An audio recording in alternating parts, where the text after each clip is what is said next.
If we try to look at the big challenges that humanity has faced, I would say one of the most important parts is we consider ourselves outside of nature.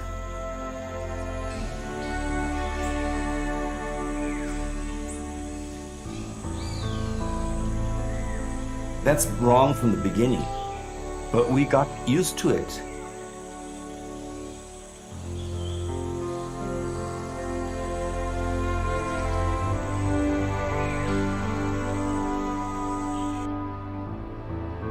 Entonces, algo muy importante, la naturaleza es lo que nos permite estar vivos, ¿cierto? Nos da el aire, nos da el agua, nos da la comida. Nosotros somos parte de la naturaleza, ¿cierto? Entonces tenemos que aprender a convivir con la naturaleza.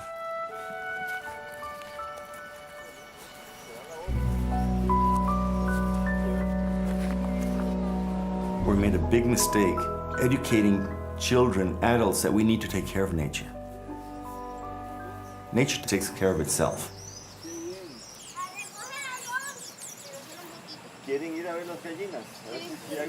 What we should have been teaching is, if nature does not function, we don't exist.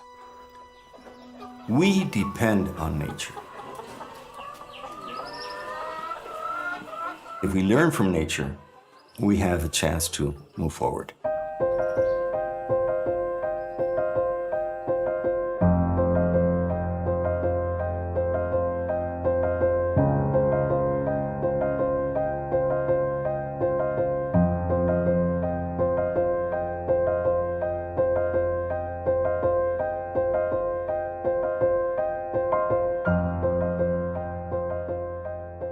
The fundamental reason why we find ourselves in the environmental crisis that we do is because we lost our sense of connection with nature.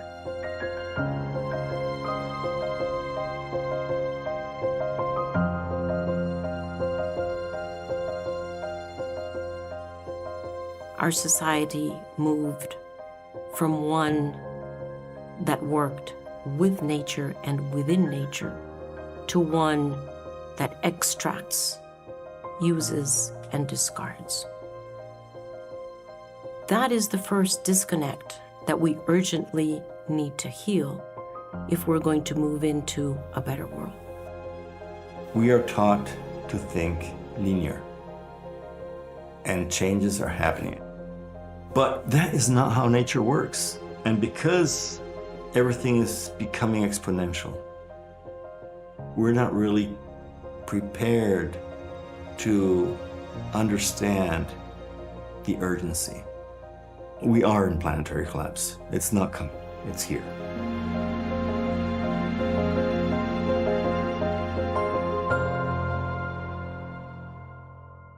In the Western world, the goal of the economy was so deep and implicit, we never actually discussed it.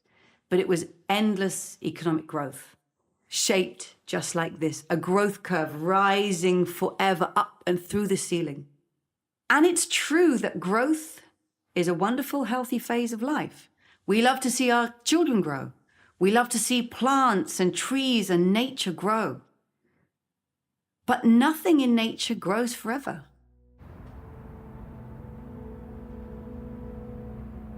The dominant assumption is that every industry must grow, must increase production every year, perpetually, forever, regardless of whether or not we actually need it. And in the middle of an ecological emergency is clearly madness, because growth requires energy, and the more energy you use, the more difficult it is to decarbonize rapidly.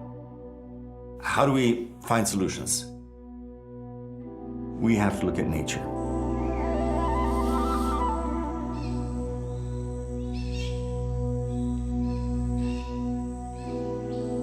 We need a compass, a vision for what human flourishing looks like in the 21st century. And Funny though it sounds, it looks like a donut. We need to take this linear degenerative economic system and turn it into a circular or cyclical regenerative system, where we're not using up Earth's resources, we're using them again and again, far more carefully, collectively, so that we work with and within the cycles of the living world. There's one country that's closer than any other to getting into the donut, and that's Costa Rica, because it's closer to meeting people's needs, almost within the means of the living planet.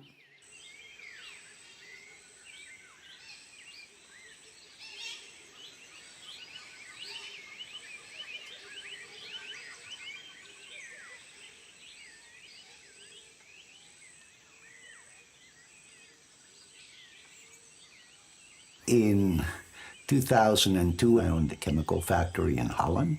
It was a very stressful time, and I had a small heart attack.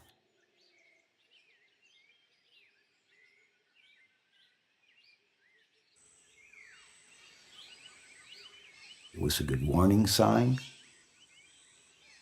And I decided it was a time to go ahead and change my life.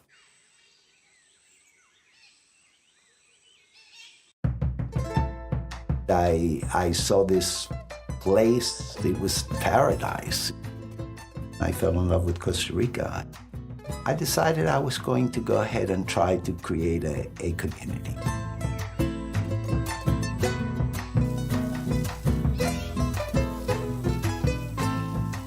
What is Rancho Margot?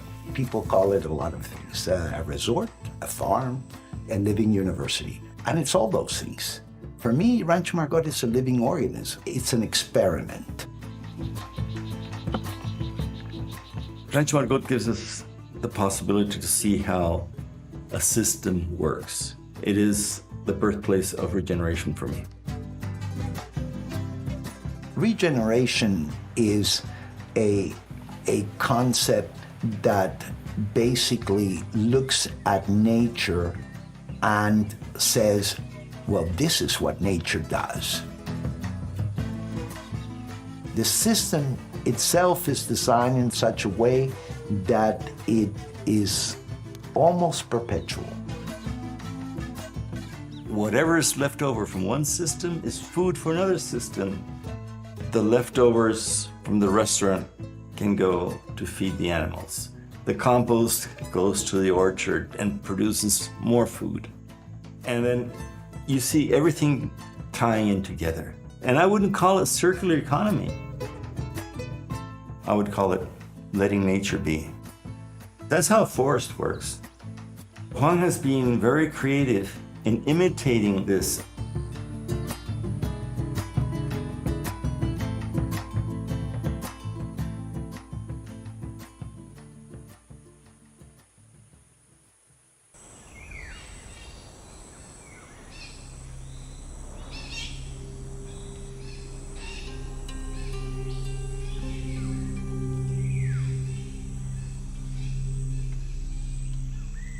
Yo este sitio lo conozco desde hace 16 años. Juan estaba empezando con el proyecto de Rancho Margot, entonces no estaba la vegetación que está ahora. Aquí hace 20 años era un potrero dedicado a la ganadería, pero una ganadería extensiva que era realmente dañina para el suelo y para el ecosistema. Y aquí podemos ver cómo hay plantas pioneras que son las primeras que surgen en un sistema en regeneración, que crecen muy rápido y que van generando las condiciones para que otras plantas se desarrollen aquí.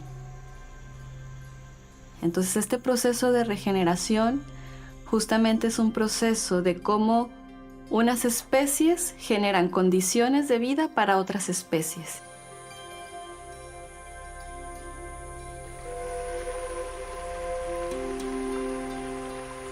El propósito es demostrar que se puede producir y vivir de manera autosuficiente, produciendo pues los alimentos, la energía, de manera sostenible y regenerativa. Realmente van mucho más allá.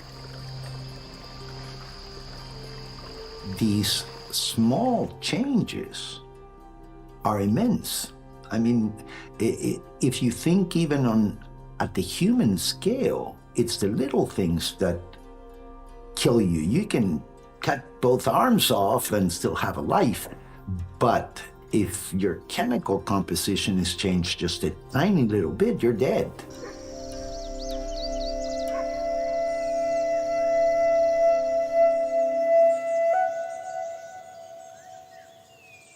We can not only think on planting trees as a solution to capture carbon, because as the climate gets hotter and drier, we're seeing forest burn. If we look at nature, nature has been capable of pulling CO2 from the sky and putting it beneath our feet. If we can work with cattle, instead of thinking we need to get rid of all the cattle, we do holistic grazing approaches. We need to understand that the perfect is the enemy of the good. And if the cow is not perfect, does not mean that it's not good.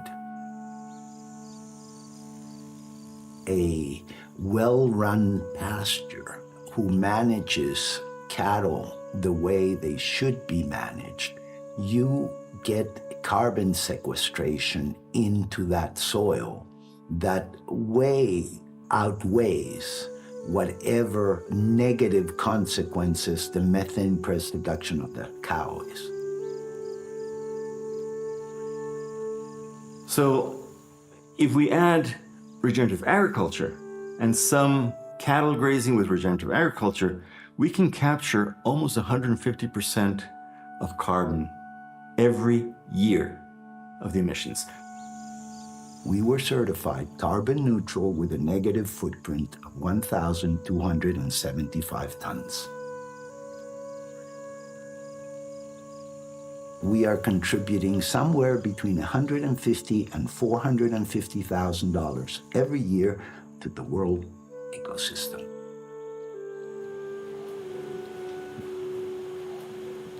We've known that we've had the solutions. We've known for a long time what we can do. But how do we change the behavior? I think any business should have a triple output for life, for people, and for business. I'm not against profit. The more profit, the better. More money to invest. We cannot grow infinitely. It won't work. Nature does not work like that. Where we're losing the battle, the industry comes out with something new and the consumer starts going crazy again and discarding things that are perfectly good, that served us well. So everybody's looking for that new shiny new thing, when in reality we need to look at things a little bit more. I agree fully. 100%. And there are huge chunks of our economy that are totally irrelevant to human well-being, and we would be better off without them. We should always be asking growth of what and for whose benefits. $1,000 worth of tear gas and bombs is valued exactly the same as $1,000 worth of healthcare. It should be clear to people that aggregate growth in GDP has no necessary relationship to human well-being or to social progress or anything like that. GDP, it never measures development. As it grows, inequality grows. Many people idealize Norway or Sweden or Germany as countries that have achieved full development. But if you look at the planetary boundaries, they're so far exceeded that they're completely underdeveloped countries because they were able to satisfy their social needs by being a parasite to other countries, to the rest of the world, taking resources way above, way beyond their country ceiling. That is not development. Because if all countries were like Norway, we'd be dead already.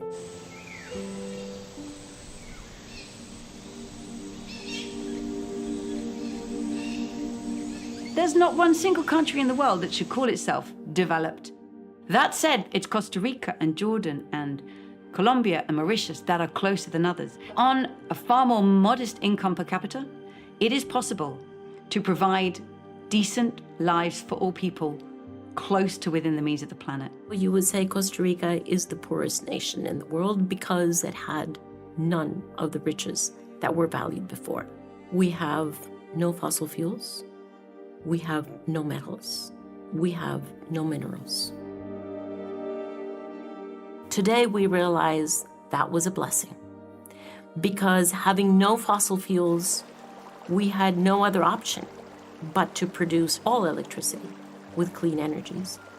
And this is a really important example because it gives us hope that there is the possibility of getting there.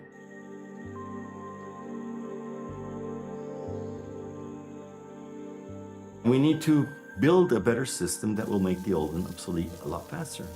And if we can bring bioregions to regenerate life, not only human life, but all life forms, we'll start moving into a better society that won't even care about GDP.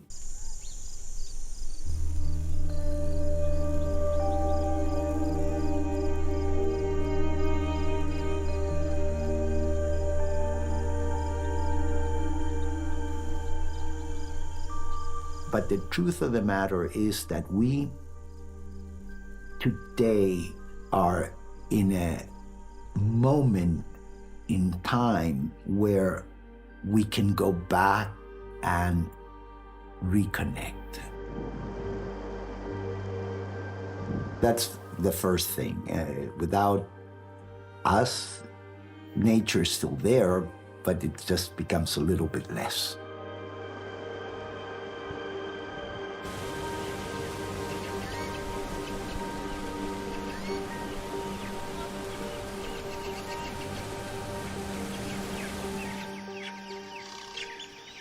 Some people wish for a worse crisis to make us change. I don't. I think we have enough of a crisis right now.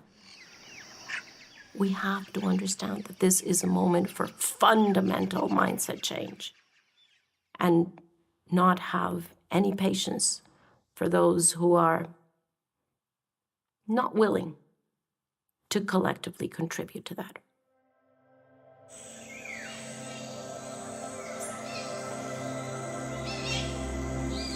There's no excuse for us not being connected to nature because we always had it. But you can't love what you don't know.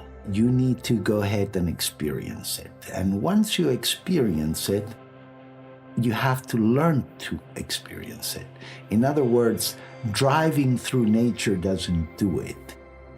I think that's a human choice that we have to make. And to understand that we're all interconnected, that we are all part of the same web of life. And if we understand that, our sense of what is right and what is wrong would fundamentally shift. Una mariposa, por ejemplo, es una inspiración de regeneración clarísima. Es una oruga que se envuelve en un capullo, se degrada completamente. O sea, deja de ser una oruga y todas sus células y todo su sistema se reestructura para convertirse en una mariposa y generar pues un individuo completamente diferente. Entonces la naturaleza no es solo la función que nos da, es también qué nos inspira y cómo podemos aprender de ella.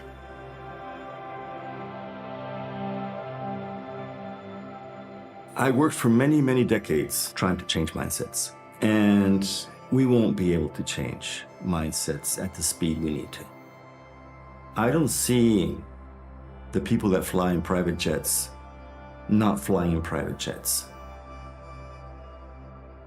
So if we do regenerative practices that can bring up biodiversity, that can store carbon, that can harvest water, that can make rivers flow again, and bring life back, we can do that without taking away the jets of anybody, without taking away consumption. I'm not saying we shouldn't work on reducing consumption and changing mindset. I'm just saying we don't have currently the capability of doing it on time. The people sitting on those glass buildings can still be talking about GDP. If there's the culture, if there's the active society, nobody will be able to stop it.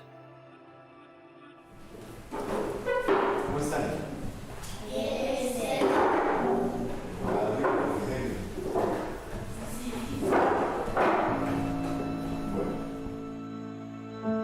¿Qué sabes del cambio climático?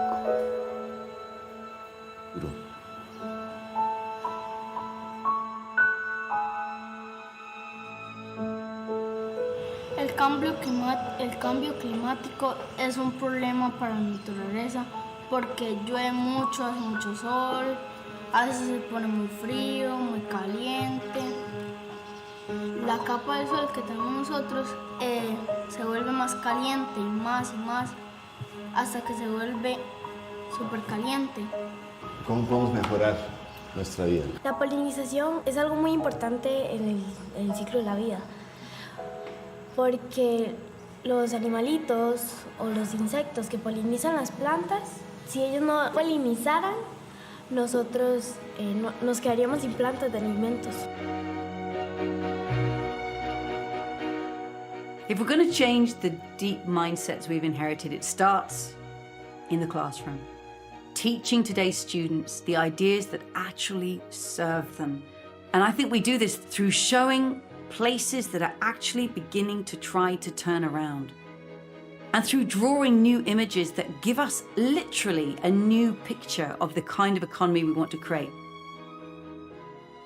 La pregunta aquí sería, ¿qué condiciones estamos generando nosotros para que las personas que vienen después de nosotros tengan también condiciones favorables para desarrollarse? Entonces la regeneración también la podemos entender como un proceso de sucesión y de generar condiciones para que la vida florezca. Con la capa de pasto encima, la lluvia no lava el suelo. The question is, what do we teach? We have to teach them creativity. If you want to love nature, it's not always about math, it's also about spirit.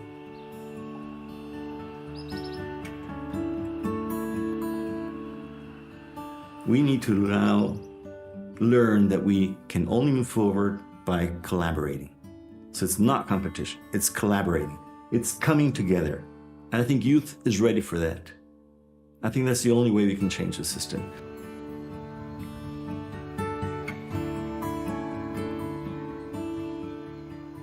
I want other people to learn from what we did and do it better. That would be, for me, making me happy. We need to make the best of our time here and try to do as little damage as possible and enjoy life as much as we can.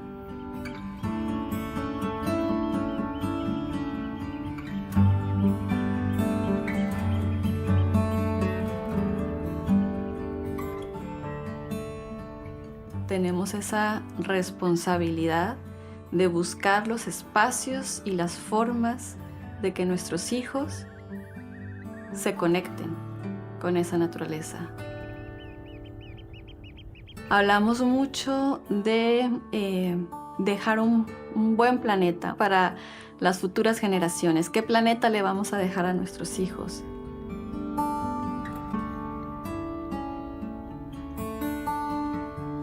Y realmente a mí una de las cosas que más me preocupa como persona, como mamá que soy, es qué persona le estoy dejando al planeta.